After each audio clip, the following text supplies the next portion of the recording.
मेरी किस्मत खुली, मैं मदीने चला। मेरी किस्मत खुली, मैं मदीने चला। मजलिस के मेहमान खास उस्ताद उलमा उस्ताद गिरामी हज़रत अल्लामा मौलाना क़ाज़ी मोहम्मद अब्दुल्ला हाजी साहिब प्रिंसिपल दारुल उलूम मोहम्मदिया गौसिया कोट जट्टा बिंबर आप तशरीफ़ फरमा हो चुके हैं। मैं तशरीफ़ आवरी पर आपको खुशामदीद भी कहता हूँ और आपका शुक्रिया भी अदा करता हूँ कि आपने हमारे लिए टाइम निकाला। अल्लाह ताला आपको दरैन की सादतें अता फरमाए। आज भी कल की तरह इंशाअल्लाह हम 2 बयान सुनेंगे, आपके बाद एक और बयान होगा। तो पूरी तवज्जो और दिलजमी के साथ आपने तमन्नाई बन के बैठे रहना है और जो जो बातें उलमाए किराम बयान फरमाएँ वो अपने क़ुलूब व ज़हान में उतारते रहना है। तो मैं आपके शौक़, आपकी मोहब्बत और आपके नारों की गूंज में आपको दावत खिताब देने जा रहा हूँ। नारे तकबीर, नारे रिसालत, नारे रिसालत, नारे तहकीक। आस्ताना लिया कादरिया कासमिया ढोडा शरीफ, आस्ताना लिया कादरिया कासमिया ढोडा शरीफ, जनाब अल्लामा क़ाज़ी मोहम्मद अब्दुल्ला साहिब।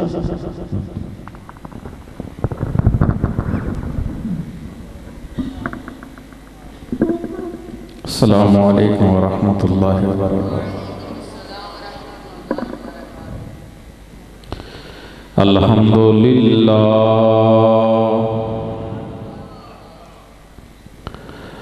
अल्हम्दुलिल्लाहिल्लज़ी लम यज़ल आलिमन क़दीरन समीअन बसीरा।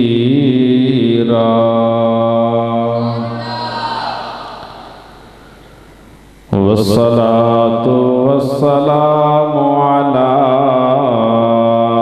मन अरसलहु बिल हक़्क़ि बशीरन व नज़ीरा।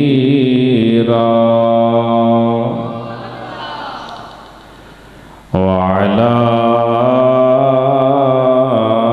आलिहि व अस्हाबिहि व औलियाए उम्मतिहि कसीरन कसीरन कसीरा।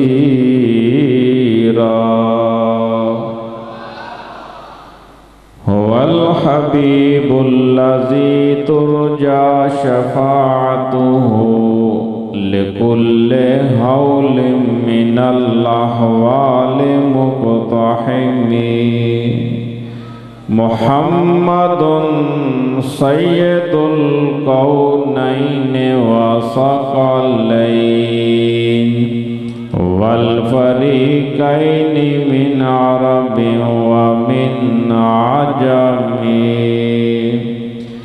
अम्मा बाद फ़अऊज़ु बिल्लाहि मिनश शैतानिर रजीम। बिस्मिल्लाहिर रहमानिर रहीम। इन्नल्लाह अश्तरा मिनल मुअ्मिनीना अनफुसहुम व अमवालहुम बिअन्ना लहुमुल जन्नह। आमन्तु बिल्लाहि सदक़ल्लाहुल अज़ीम। इन्नल्लाह व मलाइकतहु युसल्लूना अलन नबी या अय्युहल्लज़ीना आमनू सल्लु अलैहि व सल्लिमू तस्लीमा। अस्सलातु वस्सलामु अलैका या सय्यदी या रसूल अल्लाह व अला आलिका व अस्हाबिका या हबीब अल्लाह। इज़्ज़त व एहतराम के लायक हज़रात उलमाए कराम, अल कासिम ट्रस्ट के जमी ओहदेदारान, ज़िम्मेदारान और आस्थाना आलिया डोडा शरीफ से मुंसलिक वाबस्तगान, परवरदिगार आलम का शुक्र अदा करता हूँ कि उस मालिकुल मुल्क ने मुझ जैसे नाचीज़ को इतने खूबसूरत दरगाह पे हाज़री का शर्फ अता किया। तमाम तारीफ़ें उस परवरदिगार आलम के लिए हैं जो अज़ीम शान होने और हमेशा रहने में यकता है, जो इब्तिदा और इंतहा से पाक है, जो ज़वाल और फना से पाक है, जो माँ बाप और औलाद से पाक है। पाक है वो ज़ात जिसने मौसम बहार के दरख्तों को नए पत्तों से मुज़य्यन किया। पाक है वो ज़ात जिसने सख्त और मजबूत चट्टानों से चश्मों को जारी किया। पाक है वो ज़ात जिसने अपनी हिकमत से फर्शे पानी पे इस ज़मीन को बिछाया। और पाक है वो ज़ात जिसने इतने बड़े आसमान को बगैर सतूनों के बुलंद फरमाया। पाक है वो ज़ात जिसने ज़मानों को एक हिसाब से बनाया। और पाक है वो ज़ात जिसने मौसमों को एक तरतीब से बनाया। पाक है वो ज़ात जिसने हवाओं को मुसख्खर फरमाया। और पाक है वो ज़ात जिसने बादलों को फैलाया, फिर उनको बरसाया और उनके जरिए फलों फूलों मेवों को उगाया। पाक है वो ज़ात जो दिलों के छुपे राजों को जानता है, जो हमारे ऐबों से भी आशना है, लेकिन इसके बावजूद वो हमारे ऐबों की पर्दापोशी फरमाता है, वो हमारे गुनाहों को छुपाता है, हमारी इल्तिजाओं को शर्फ़े कबूलियत अता फरमाता है। पाक है वो ज़ात जो हर सुबह सहरी के वक़्त अपनी शायान शान आसमान दुनिया पे नज़ूल इजलाल फरमाता है और पुकारता है कि है कोई तौबा का तलबगार, मैं उसको बख्श दूं। है कोई मग़फ़रत का तलबगार, मैं उसको बख्श दूं। है वो कोई मुझसे खलासी गुनाहों से अपनी परेशानियों से मांगने वाला, मैं उसको खलासी अता कर दूं। है कोई मुझसे मांगने वाला, मैं उसको बेहदो बेहिसाब अता कर दूं। पाक है वो ज़ात जिसने अपनी मखलूक को पैदा फरमाया और फिर अपनी मखलूक में से बरगजीदा हस्तियों को अपनी मोहब्बत के लिए मुंतहब फरमाया। और उन मुंतहब हस्तियों में बाज को अंबिया बनाया, बाज को अतकिया बनाया, बाज को असफिया बनाया, बाज को औलिया बनाया।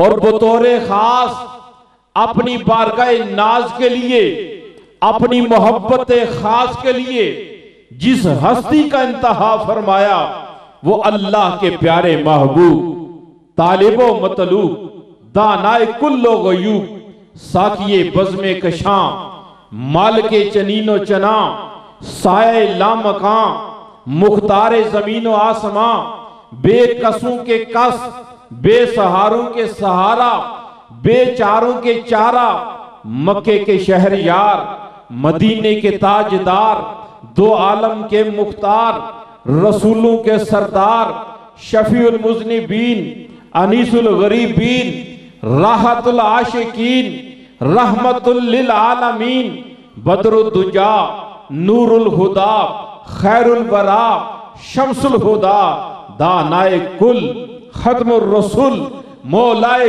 कुल, हजूर पुर नूर, शाफे यौमन नशूर, हादिये बरहक, अहमद मुश्तबा, जनाबे मोहम्मद मुस्तफ़ा करीम सल्लल्लाहु ताला अलैहि व आलिहि वसल्लम की ज़ात बाबरकात है। अल्लाह रब्बो मोहम्मदिन सल्लल्लाहु अलैहि वसल्लम, अल्लाह रब्बो मोहम्मदिन सल्लल्लाहु अलैहि वसल्लम व नहनु इबादो मोहम्मदिन सल्लल्लाहु अलैहि वसल्लम सलातम व सलामन अलैका या रसूल अल्लाह। अहबाब ज़ी वक़ार, जो मौज़ू सुखन मुझे दिया गया है वो है इन्फाक फी सबीलिल्लाह, जिसका माना है अल्लाह की राह में खर्च करना। इसी तनाज़र में मैंने आयत करीमा का हिस्सा तिलावत किया। मेरे करीम परवरदिगार ने फरमाया, इन्नल्लाह अश्तरा मिनल मुअमिनीना अनफुसहुम व अमवालहुम बिअन्ना लहुमुल जन्ना। बेशक अल्लाह ने खरीद ली हैं मोमिनों से उनकी जानें, उनके अमवाल व इवज़ जन्नत के। अब सबसे पहला सवाल ये पैदा होता है कि हमें जाने देने वाला कौन है? अल्लाह। हमें माल देने वाला कौन है? अल्लाह। और वो अल्लाह जो हमें जान भी देने वाला है, माल भी देने वाला है, वही परवरदिगार आलम फिर हमारे साथ सौदा भी कर रहा है। और कीमत उस सौदे की क्या तय पा रही है? जन्नत। कोई भी कुरान पाक की जब आयत करीमा तिलावत की जाए तो उसके पसे मंजर को समझने के लिए पहले शान नजूल समझा जाता है।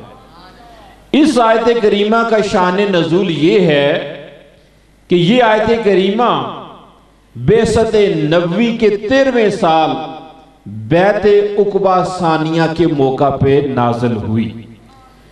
ये वो मौका था जब मदीना से, जब उस वक्त मदीना नहीं यसरब कहलाता था, वहां से 70 की तादाद में अंसार आए और रात की तारीकी में एक घाटी के अंदर छुप के उन्होंने सरवरे कायनात सुल्तान हसीनाने आलम सैयद अरब अजम सल्लल्लाहु अलैहि वसल्लम के दस्ते अक़दस पे मुशर्रफ बाइस्लाम हुए। जब वो ईमान की दौलत से सरशार हुए, वो 70 अंसार और मकाम सहाबियत पे फायज हुए, तो उनमें एक अब्दुल्ला बिन रवाहा भी थे। वो अर्ज करने लगे, या रसूल अल्लाह, हम आपके दस्ते अक़दस पे मुशर्रफ बाइस्लाम हो चुके, अब मौका है आप अपने लिए, अपने रब के लिए जो शर्त चाहते हैं हमसे मनवा लीजिए। अल्लाह के प्यारे रसूल सल्लल्लाहु ताला अलैहि वसल्लम ने फरमाया, अल्लाह ताला के लिए शर्त यह है कि अंता अबुदूहु वला तुशरिकू बिही शैया, कि इबादत फकत उसी की करोगे और उसके साथ किसी को शरीक नहीं ठहराओगे। और मेरे लिए शर्त यह है कि जिस तरह तुम अपनी जानों की, जिस तरह तुम अपने मालों की हिफाजत करते हो, इसी तरह मेरे भी जानो माल की तुम हिफाजत करोगे। वो अर्ज करने लगे, या रसूल अल्लाह सल्लल्लाहु अलैहि वसल्लम, अगर हम ये शराइत पूरी कर दें तो फिर हमें मिलेगा क्या? अल्लाह के प्यारे रसूल सल्लल्लाहु अलैहि वसल्लम ने फरमाया, जन्नत। उस वक्त जिब्राइल अमीन ये आयत लेके हाजिर खिदमत हुए कि या रसूल अल्लाह, ये जो अपनी जानों का सौदा कर रहे हैं, ये जो अपने मालों का सौदा कर रहे हैं, ये बज़ाहिर तो आपके साथ कर रहे हैं, लेकिन दर हकीकत ये रब के साथ सौदा कर रहे हैं। जो भी अल्लाह की राह में खर्च करता है, अल्लाह की राह में जान खर्च करता है, माल खर्च करता है, इसी अमल को इन्फाक फी सबीलिल्लाह कहते हैं। अभी आप भी एतकाफ की हालत में हैं और माशाल्लाह कितनी खूबसूरत जगह पे, यानी अमल भी एतकाफ का और जगह का इंतखाब भी आपने जो किया वो भी बड़ा खूबसूरत तरीन। अल्लाह ताला आपकी इस एतकाफ को शर्फ कबूलियत बख्शे। सही मुस्लिम, सही बुखारी की मुत्तफ़क़ुन अलैह हदीस पाक है सुनन नसाई, तिरमिज़ी और मुवत्ता इमाम मालिक ने भी इसे रिवायत किया है। रावी हैं हज़रत अबू हुरैरा रज़ी अल्लाह ताला अन्हु। आप रिवायत करते हैं मेरे आका सल्लल्लाहु अलैहि वसल्लम ने फरमाया, जो अपने घर से निकलता है, इस वक्त आप भी निकले हुए हैं, जो अपने घर से निकलता है और उसका मकसद अल्लाह की राह में जिहाद करना है या कलमा एला, अल्लाह के कलमे को बुलंद करना है, अल्लाह के जिक्र को आम करना है, तो फरमाया अल्लाह के जिम्मा करम पे होता है, या तो अल्लाह उसके मकसद को पूरा कर दे या अजर और माले गनीमत के साथ उसे घर लौटा दे। यानी या तो वो मकसद जिसके लिए निकला वो पूरा हो जाता है, और वो पूरा हो जाए तो फिर भी उसका क्या कहना, और फिर उसके साथ अजर भी मिल जाए, गनीमत भी मिल जाए, और क्या चाहिए। अब अल्लाह के साथ सौदा यानी अल्लाह की राह में खर्च करना, इन्फाक फी सबीलिल्लाह का अमल, ये अल्लाह के साथ सौदा कहलाता है। हजरत हसन बसरी रहमतुल्लाह ताला अलैह आप बयान करते हैं कि हम में से हर कोई इस बैय में शामिल है, इस सौदे में शामिल है। और अल्लाह के साथ सौदे का ये मतलब नहीं कि अभी हम अल्लाह के साथ जान का सौदा करते हैं तो उसी वक्त हमारी जान सलब हो जाएगी। अब अल्लाह के साथ हम माल का सौदा करते हैं, उसी वक्त हमारा माल जब्त हो जाएगा। मतलब ये है कि अगर अल्लाह की राह में जान की जरूरत पड़े, वो भी बिला तो अमल पेश कर दी जाए, और अगर अल्लाह की राह में माल खर्च करना पड़े, माल पेश करना पड़े, इन्फाक फी सबीलिल्लाह का अमल दरपेश हो, तो वो भी बिला झिझक कर दिया जाए। और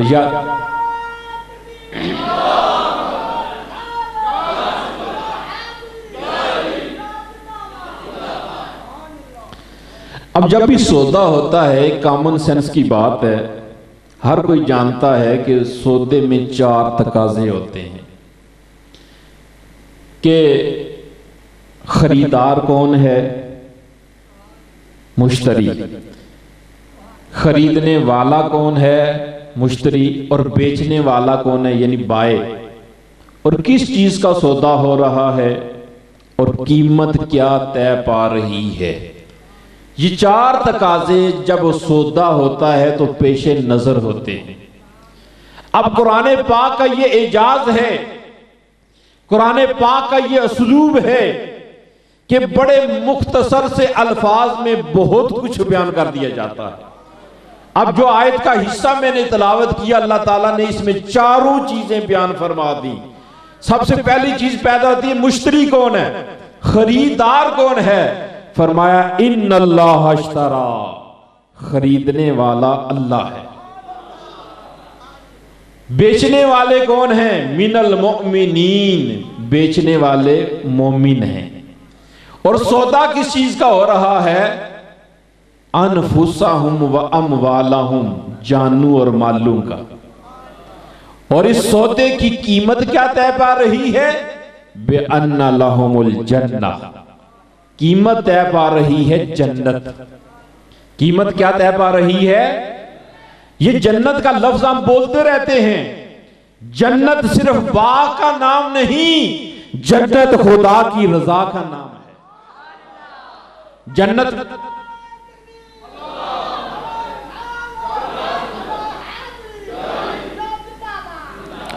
जब जन्नत का तस्वर हमारे जहनों में आता है तो एक लम्हे के लिए हमारे जहन में बाग का तस्वर आता है, बहुत बड़ा बाग होगा। उलमा बयान करते हैं जन्नत नाम है खुदा की रजा का। जन्नत में वो जाएगा जिससे खुदा राजी होगा, खुदा का मुस्तफा राजी होगा। जन्नत में वो जाएगा जिससे खुदा राजी होगा, खुदा का मुस्तफा राजी होगा, वो जन्नत में जाएगा। और जब जन्नत में जाएगा, सिर्फ ये एक शौक उबारने के लिए आपने 10 दिनों के लिए घर बार छोड़ा हुआ है, आप सुबह उठ के तहज्जुद पढ़ते हैं, आप सहरी करते हैं, आप सारा दिन रोजा रखते हैं, आप 5 वक्त की नमाज पढ़ते हैं, आप दिन में कई बयानात सुनते हैं, अपनी इस्लाह अहवाल करते हैं। इस सारी तरबियत का मकसूद व मतलूब क्या है, अल्लाह और उसका रसूल राजी हो जाए और हम जन्नत के मुस्तहिक ठहरे। हम जन्नत के मुस्तहिक ठहरे। जब जन्नती जन्नत में जाएंगे, ये दुनिया दारुल मसाइब है, मुसीबतें हैं, परेशानियां हैं, टेंशनें हैं, लेकिन जब जन्नती जन्नत में जाएंगे, सलामुन कौलम मिर रब्बिर रहीम, हर तरफ से सलामती की सदाएं बुलंद हो रही होंगी, सुकून ही सुकून होगा, टेंशन नाम की कोई चीज नहीं होगी। जब जन्नती जन्नत में जाएंगे, उन्हें सब्ज रंग का लिबास पहना दिया जाएगा, जो ना कभी मैला होगा, ना कभी बोसीदा होगा, ना कभी पुराना होगा।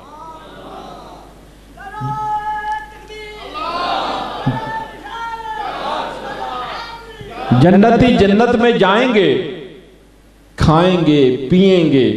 आज तो हमें रिज़्क़ की हर वक्त फिक्र दामन की रहती है, ना हलाल की तमीज होती है, ना हराम की तमीज होती है। एक ही जुनून है कि पैसा कमाना है और खाना है, एक ही जुनून है। रिज़्क़ किस तरह कमाना है, बस कमाओ कमा और खाओ खा, लेकिन वहां ना कोई कमाने की टेंशन है अल्लाह, बल्कि यूं रवायात के अंदर आता है कि जन्नती के दिल में ख्याल पैदा होगा।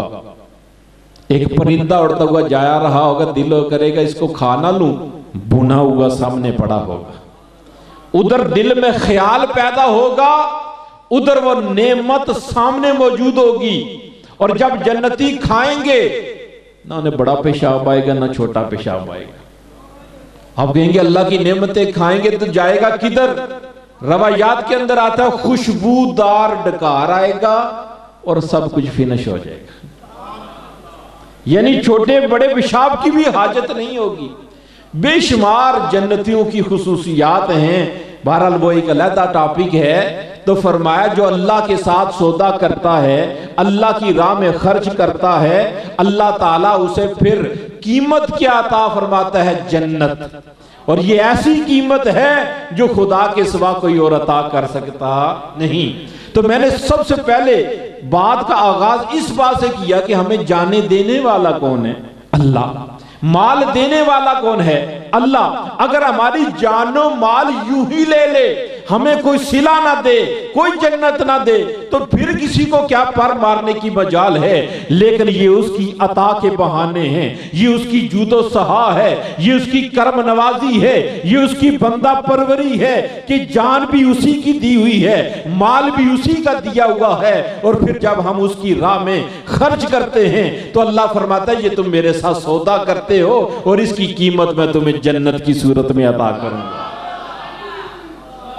कहते हैं कि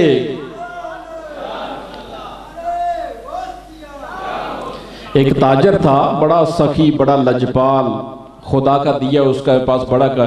उसने जाके एक ऐसे गांव में दुकान खोल ली, स्टोर बना लिया कि जहां के लोग बड़े गरीब थे, कुव्वत खरीद उनमें नहीं थी।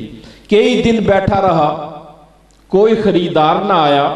मुलाजमों से पूछने लगा क्या वजह, कोई खरीदार नहीं आ रहा। तो मुलाजमों ने बताया जिस जगह आकर तुमने दुकान खोली है यहाँ के लोग बड़े गरीब हैं, उनमें कुव्वत खरीद कोई नहीं। अब वो ताजर बड़ा सखी था, लजपाल था, उसने अपने मुलाजमों को पैसे दिए कि जाओ जाके लोगों में ये बांटो और उन्हें तरगीब दिलाओ कि आके मेरी दुकान से सौदा खरीदें। जब लोगों के हाथ में पैसा आया, लोगों के हाथ में माल आया, अब उसकी दुकान की तरफ रुजू करते हैं, उसके आस पास आते हैं, उसके साथ सौदा करते हैं, पूछते हैं ये चीज कितने की है? वो कहता है 100 रुपए की। कहता है 50 ले लो। अब वो मुस्कुरा रहा है, मेरे ही दिए हुए पैसों से मेरे ही साथ सौदा कर रहे।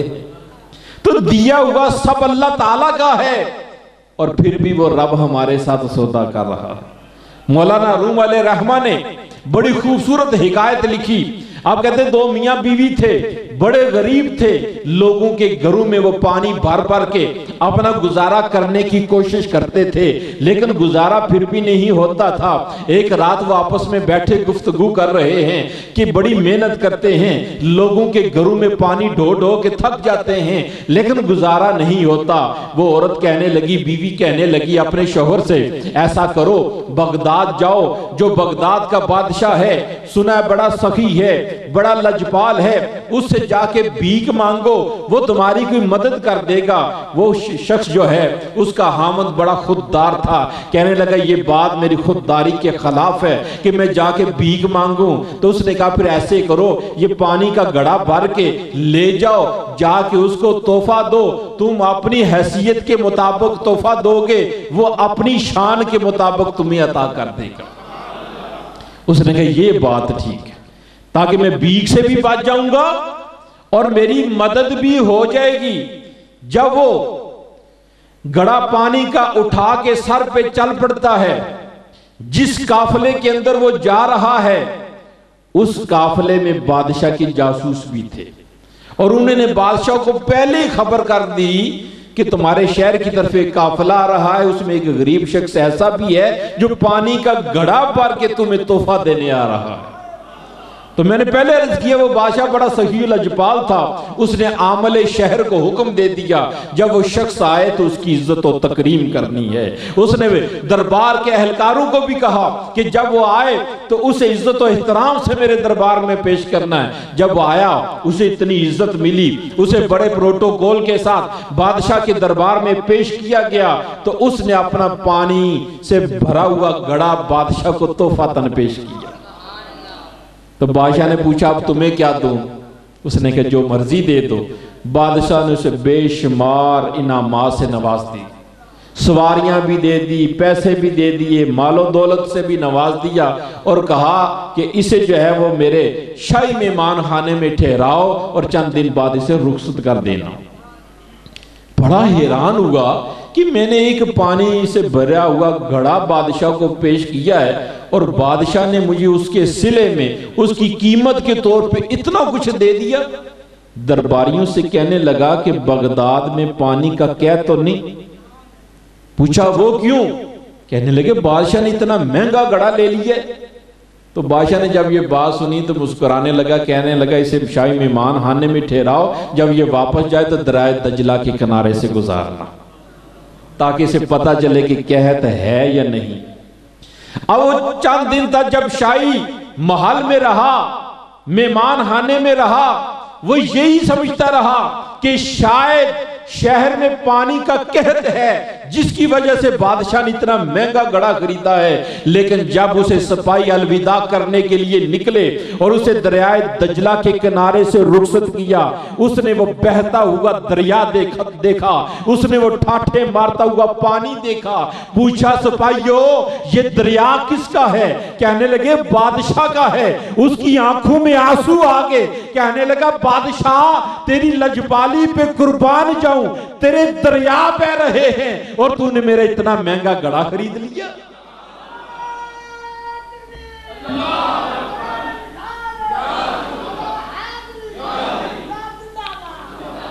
मौलाना रूम अलैहि रहमा लिखते हैं इसी तरह उस अला कुल्ले शाइन कदीर को, अल्लाह रब्बुल आलमीन को ना हमारी जानों की जरूरत है, ना हमारे मालों की जरूरत है।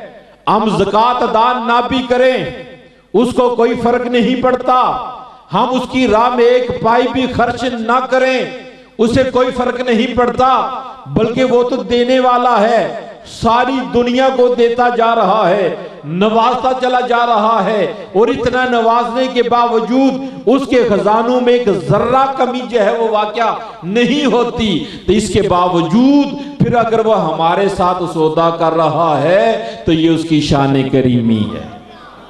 ये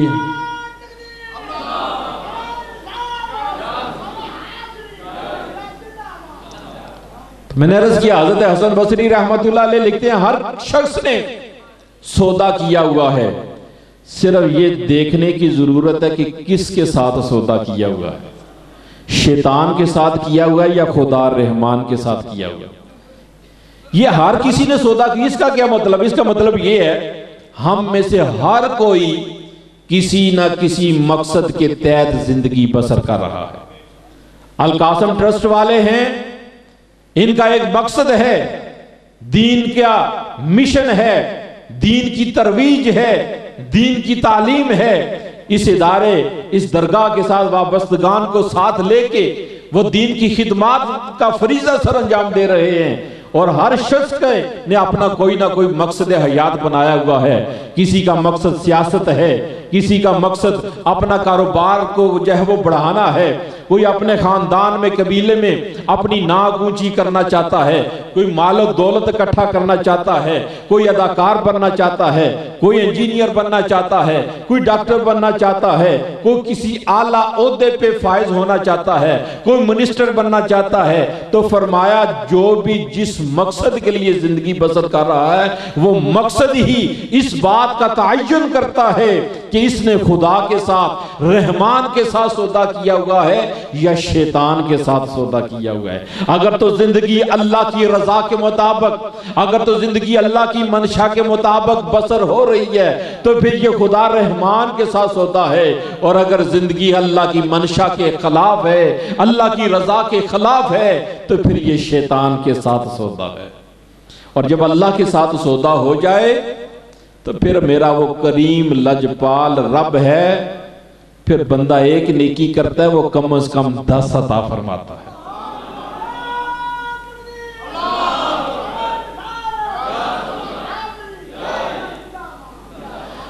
अगर बंदा एक नेकी, आप 1 रुपया अल्लाह की राह में खर्च करते हैं, कम अज कम अल्लाह 10 गुना अता फरमाएगा। अगर आप इखलास और लिल्लाहियत के साथ खर्च करते हैं, कम अज कम अल्लाह 70 गुना ज्यादा अता फरमाएगा।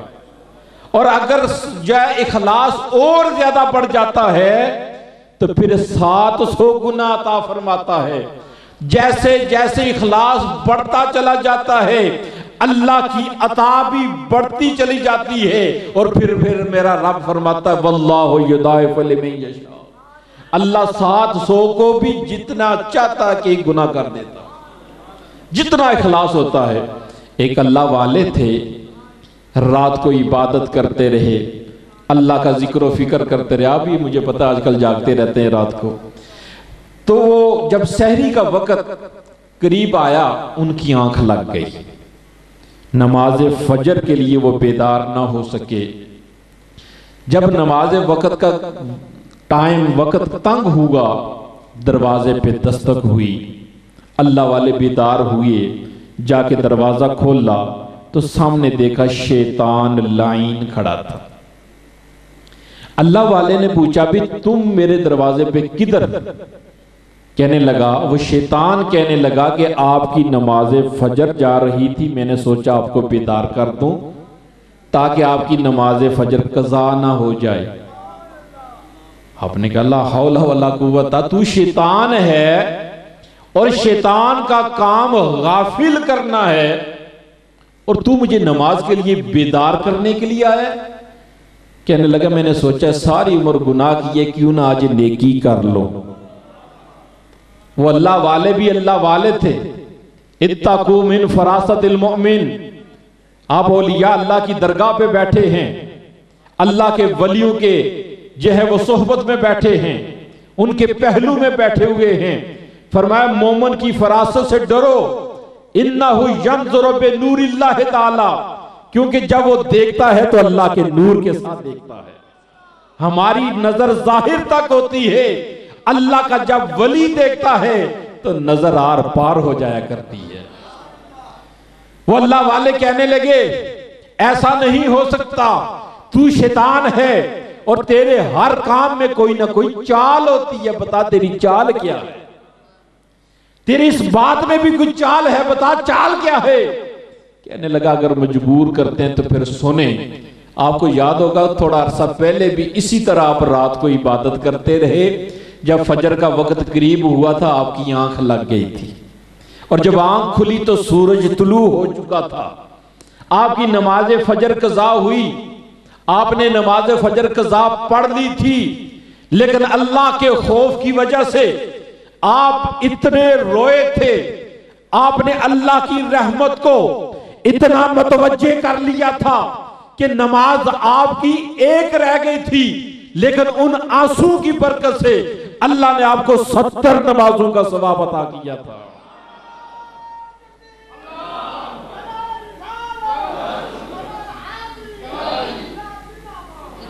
यानी आपने अल्लाह के साथ ऐसा सौदा किया हुआ है, अल्लाह के साथ ऐसी लो लगाई हुई है कि जब आपने उठ के अल्लाह के खौफ की वजह से आंसू बहाए, उन आंसुओं के बहने से अल्लाह की रहमत इतनी मुतवज्जे हुई कि नमाज आपकी एक रह गई थी, अल्लाह ने आपको 70 नमाजों का सवाब अता किया।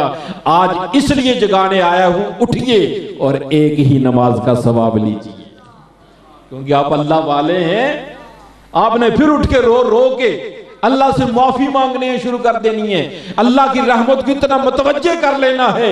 नमाज आपकी एक रह गई है, अल्लाह ने फिर आपको 70 नमाजों का सवाब दे देना।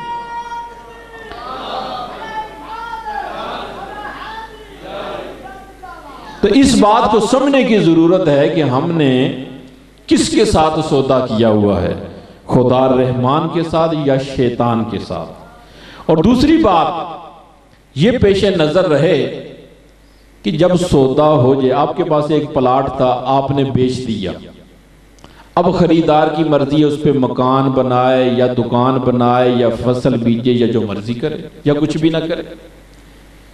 आपके पास गाड़ी थी, आपने बेच दी, खरीदार की मर्जी उसे लाहौर लेके जाए, उसे पेशावर लेके जाए, जहां मर्जी जाए, या अपने घर में खड़ी कर दे, खरीदार की मर्जी है। पता यह चला कि जब किसी चीज का सौदा हो जाए तो बेचने वाले को उस पे कोई इख्तियार बाकी नहीं रहता, फिर खरीदार की मर्जी है, उसके साथ जो चाहे करे। तो मतलब यह कि जब अल्लाह की राह में दे दें, फिर अल्लाह की रजा के लिए दे दें। आपने अल कासम ट्रस्ट वालों को दे दिया, वो एक मिशन के तहत चल रहे हैं, एक मिशन के तहत खर्च कर रहे हैं, फिर उन पे एतमाद करें। क्यों कि आपने अल्लाह के साथ सौदा कर लिया, आपने अल्लाह के साथ वो सौदा बेच दिया, अब खरीदार की मर्जी है, वो जैसे चाहे उसको इस्तेमाल करे। हजरत अबू बकर सदीक रजी अल्लाह ताला अन्हो, बड़े बेशुमार आपके वाकयात मिलते हैं, वक्त कम है कि आपके हजरत उमर फारूक ने एक दफा मौका पे सोचा आज मैं अपना निसफ माल हुजूर की खिदमत में पेश कर दूंगा और हजरत अबू बकर सदीक से बढ़ जाऊंगा, लेकिन वो भी सैयदना अबू बकर सदीक थे, यारे गार थे, महरमे राज थे। उन्होंने क्या किया, अपना सारा घर का माल, हत्ता कि अपने कपड़े उतार के अपने बटन भी उतार दिए और एक तरोड़ा जो है, जिसे हम तरोड़ा कहते हैं, वो टाट वो पहन लिया, कांटे जो है वो बटनों की जगह लगा दिए और सारा माल जो अल्लाह के हुजूर, अल्लाह के रसूल के हुजूर पेश कर दिया। अल्लाह के प्यारे हबीब पूछते हैं, अबू बकर घर वालों के लिए क्या छोड़ा? अर्ज की उनके लिए अल्लाह और उसके रसूल का नाम छोड़ गया। बड़ा तवील वो तो वाकया है, मैंने इख्तिसार के साथ एक इशारा किया। वही अबू बकर सदीक, अल्लाह के रसूल पे वही का नजूल शुरू हुआ, वलौ कतबना अलैहिम अन इक़्तलू अनफुसहुम, अगर हम इन पे ये फर्ज कर दें कि अपनी जानों को कत्ल करें। अभी पूरी आयत नहीं नाज़िल हुई, हज़रत अबू बकर सदीक सुन रहे थे। अर्ज किया, या रसूलल्लाह अगर आप हुक्म दे अभी सर कलम करके आपके कदमों में फेंक दो। ये वो सदीक अकबर हैं, वो सदीक अकबर जो इस अंदाज में अल्लाह की राह में खर्च किया करते थे कि मेरे आका सल्लल्लाहु अलैहि वसल्लम की अलालत के दिन हैं, जाहिरी जिंदगी के आखिरी अयाम हैं। आपने हजरत अब्बास रजी अल्लाह ताला अन्हो और हजरत मौला कायनात अली मुर्तजा शेर खुदा रजी अल्लाह ताला अन्हो के कंधों पे सहारा लेके बाजू रख के मस्जिद में तशरीफ लाए और फिर नमाज की अदायगी का फरीजा सर अंजाम दिया। फिर सहाबा इकराम में बैठे हैं और उनके साथ अपनी आखिरी बातें कर रहे हैं और उन बातों में एक जुमला इरशाद फरमाया कि जितना फायदा मुझे अबू बकर के माल ने दिया है, इतना फायदा किसी और के माल ने नहीं दिया। अब हजरत अबू बकर सिद्दीक रजी अल्लाह ताला ने जब ये अल्फाज सुने, रोना शुरू कर दिया। लोग कहने लगे, अबू बकर, आका अलैहिस्सलातु सलाम ने तो तुम्हारी तारीफ की है और तुम रो रहे हो। आपने फरमाया, तुमने लफ्जों पे गौर नहीं किया, अल्लाह के रसूल क्या फरमा रहे हैं। जितना माल, जितना अबू बकर के माल ने फायदा दिया है, अबू बकर के माल ने, अगर ये माल अबू बकर का है तो अबू बकर किसका है? या रसूलल्लाह, अबू बकर भी तो आपका है। जब अबू बकर आपका है तो फिर माल भी आपका है, क्योंकि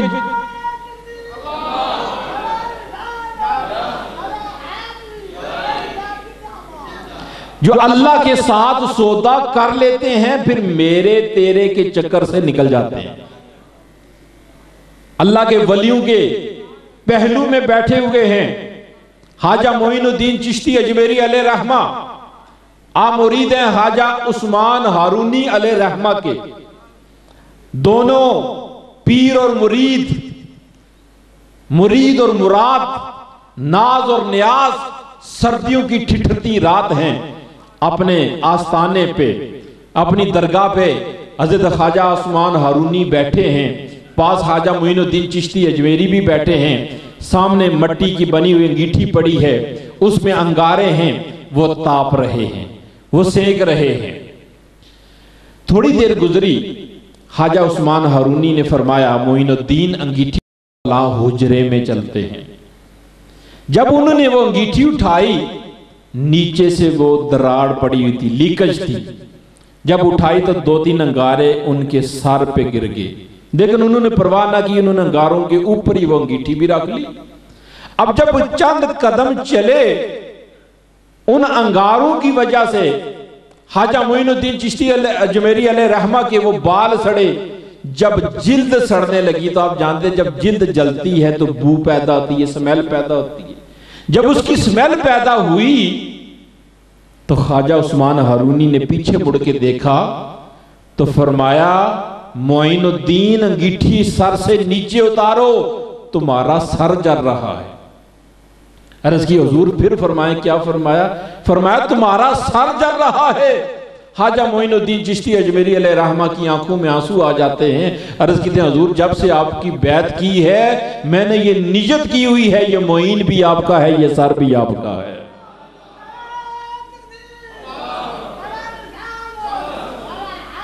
ये मोइन भी आपका है, ये सर भी आपका है। अब इसको जलाना है या बचाना है, ये मर्जी मेरे मुर्शिद की है। इसको जलाना है या बचाना है, ये मर्जी मेरे मुर्शिद की है। आप सहाबा इकराम से लेकर औलियाए उज़ाम तक देख लें, आपको मोहब्बतों का यही नमूना नजर आएगा, आपको वफाओं का यही नमूना नजर आएगा कि जो अल्लाह के साथ सौदा कर लेते हैं फिर मेरे तेरे के चक्कर से निकल जाते हैं।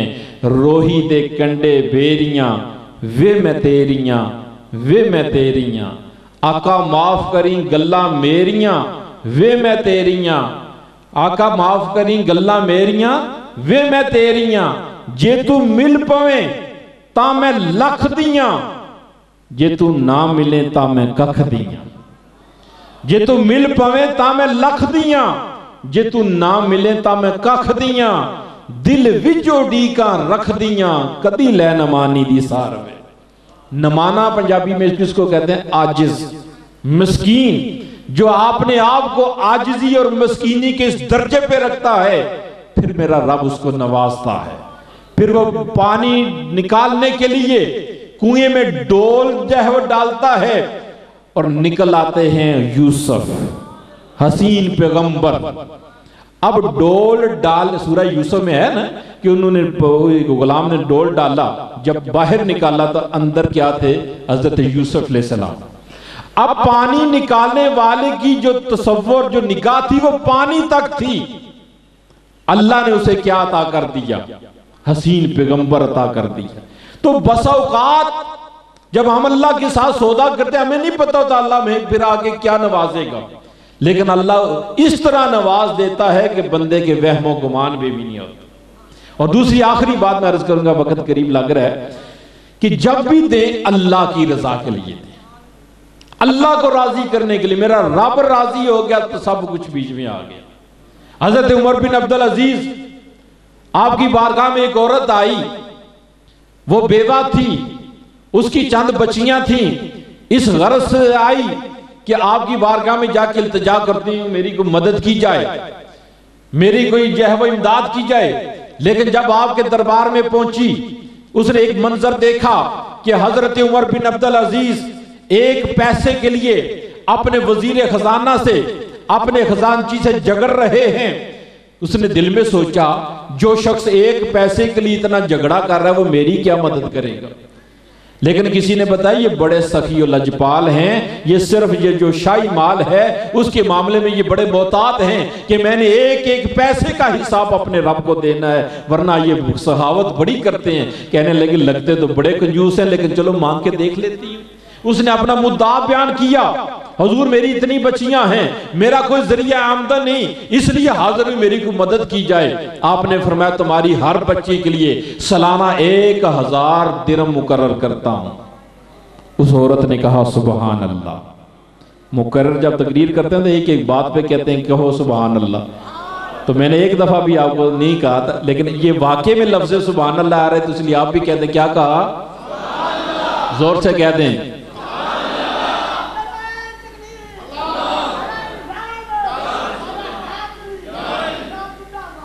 ये रमज़ानुल मुबारक की वो बाबरकत घड़ियां हैं कि अल्लाह के रसूल ने फरमाया नफलों का सवाब फर्जों के बराबर, और फर्जों का सवाब 70 गुना ज्यादा बढ़ा दिया जाता है। ये आप एक दफा सुभान अल्लाह नहीं कह रहे, कम से कम 70 दफा सुभान अल्लाह कह रहे। जब उस औरत ने अल्लाह की तस्बीह बयान की, सुभान अल्लाह कहा, उमर बिन अब्दुल अजीज ने फरमाया मैं 2000 फी बच्ची मुकर्रर करता हूं। उसने फिर कहा सुभान अल्लाह। आपने फरमाया मैं 3000 फी बच्ची मुकर्रर करता हूं। उसने कहा सुभान अल्लाह। आपने फरमाया मैं 4000 फी बच्ची मुकर्रर करता हूं। उसने कहा सुभान अल्लाह। आपने फरमाया मैं 5000 फी बच्ची मुकर्रर करता हूं। लेकिन अब की बार उसने सुभान अल्लाह ना कहा, उसने कहा शुक्रान लक।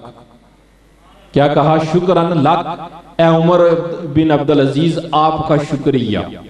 जब उसने ये अल्फाज कहे उमर बिन अब्दुल अजीज का रंग बदल गया, जो लिखा था उस पे कलम फेर दिया, फरमाया कुछ नहीं दूंगा।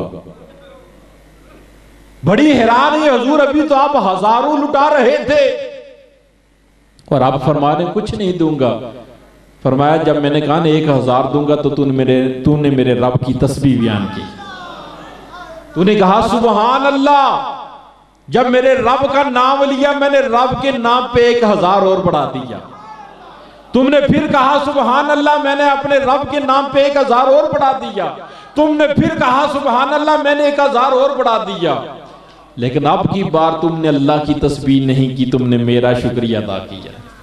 और उमर बिन अब्दुल अजीज अल्लाह के मामले में ये शिरक गवारा नहीं करता, क्योंकि मेरा जो भी अमल है अल्लाह की रजा के लिए, जो भी अमल है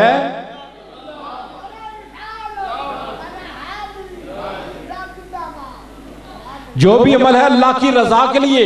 तू अब भी अल्लाह का जिक्र करती जा, मैं तुझे देता चला जाऊंगा।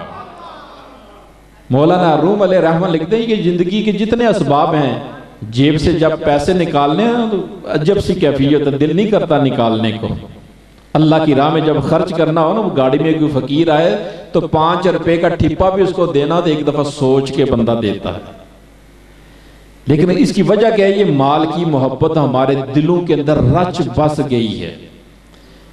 हजरत मौलाना रूम अलैहि रहमत लिखते हैं आखिरी बात, अपनी जिंदगी को कश्ती की मानत बना लो, और ये जितने माल और दौलत है दुनिया के, दुनियावी जिंदगी के असबाब हैं, इनको पानी समझ लो। अब कश्ती और पानी का क्या मतलब उनका बयान करने का? फरमाया जब कश्ती चलती है तो पानी के ऊपर चलती है। वो पानी जब तक कश्ती के नीचे रहता है उस कश्ती के चलने का राज होता है, उसके चलने का सबब होता है, उसकी कुव्वत का राज होता है। लेकिन अगर कश्ती के पैंदे में कोई एक सुराख हो जाए और वही पानी अंदर आ जाए, तो अब वही पानी जो उसके चलने का सबब था, जो उसकी कुव्वत का राज था, अब वही उसकी बर्बादी का सबब बन जाएगा, वही उसको डुबोने का बाइस बन जाएगा। इसलिए फरमाया अपनी जिंदगियों को कश्ती बना लो, और आपने जो दुनियावी माल और दौलत है इसको पानी की तरह समझो। यानी इस माल और दौलत को अगर अपना मकसद हयात नहीं, सिर्फ जरूरत हयात समझ के इस्तेमाल करोगे, और इस माल और दुनियावी माल और दौलत को अपने शर्फे इंसानियत के नीचे रखोगे, तो फिर तुम्हारा शर्फ इंसानियत भी बरकरार रहेगा, फिर तुम्हारी इसकी मोहब्बत भी तुम्हारे दिलों के अंदर रचे बसेगी नहीं। और जब भी कोई मौका आएगा इन्फाक फी सबीलिल्लाह का, तुम बेधड़क जो अल्लाह की राह में खर्च करते चले जाओगे।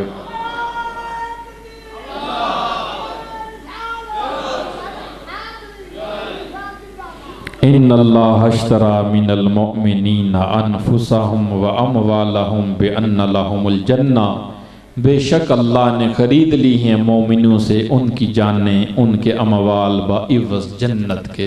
अल्लाह रब्बुल इज़्ज़त मेरी और आप सबकी हाज़िरी कबूल व मंजूर फरमाए, ज़रिए नजात व बख्शिश बनाए।